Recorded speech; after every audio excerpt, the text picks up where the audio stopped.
Hello everyone, तो welcome back.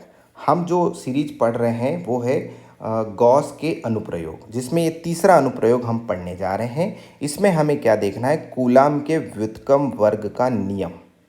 Coulomb का जो नियम होता है वो बेसिकली दो आवेशों के बीच लगने वाले बल को दर्शाता है, जो कि के Q1 Q2 bye are square होता है।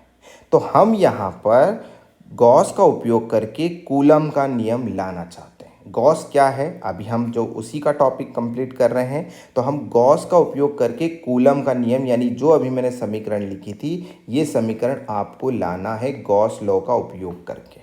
तो सर्वप्रथम हम क्या करते हैं, एक सिंपल सा एक चार्ज लेते हैं, यानी एक आवेश लेते हैं, और वो आवेश इस बिंदु O पर रखा हुआ है। इस आवेश से r दूरी पर एक बिंदु P लिया जाता है, और इस बिंदु P पर हम एक छोटू सा आवेश रखते हैं, जिसको हम परीक्षण आवेश या टेस्ट चार्ज के नाम से जानते हैं।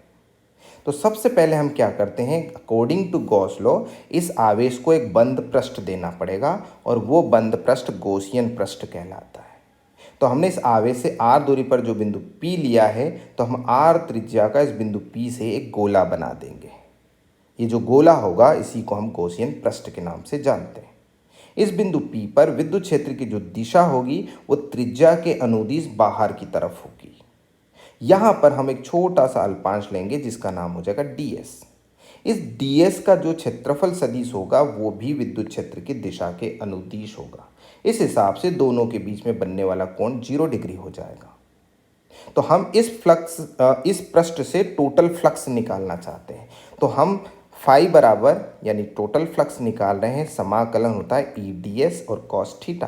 अब कॉस थीटा की जगह 0 डिग्री रखेंगे तो हर जगह कितना आ रहा है, +1।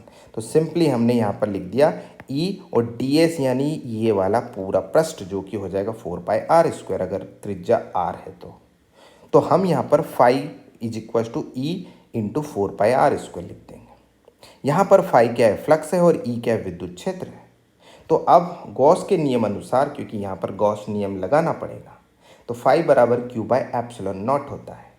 उसी प्रकार विद्युत क्षेत्र की जो समीकरण होती है किसी आवेश पर लगने वाले बल के लिए, वो होता है F/Q0। तो यहाँ पर E की वैल्यू F/Q0 और फाई की वैल्यू Q/ε0 बोथ साइड हमने पुट कर दिया। यहाँ पर हम देखेंगे कि F को अगर मैं यहीं रखूँ तो Q0 इसके साथ मल्टीपल में चला जाएगा और 4πr² डिवाइड में चला जाएगा। यहाँ पर r² मिसिंग है, याद रखिएगा। तो F बराबर हो जाएगा 1/4πε0 Q0/r²। और यही तो कूलम का नियम है, और इसी को हम कूलम का व्युत्क्रम वर्ग का नियम कहते हैं। आई होप आपको समझ आ गया होगा। वीडियो को शेयर करिए, लाइक करिए। मिलते हैं अगले अनुप्रयोग में। Thank you so much.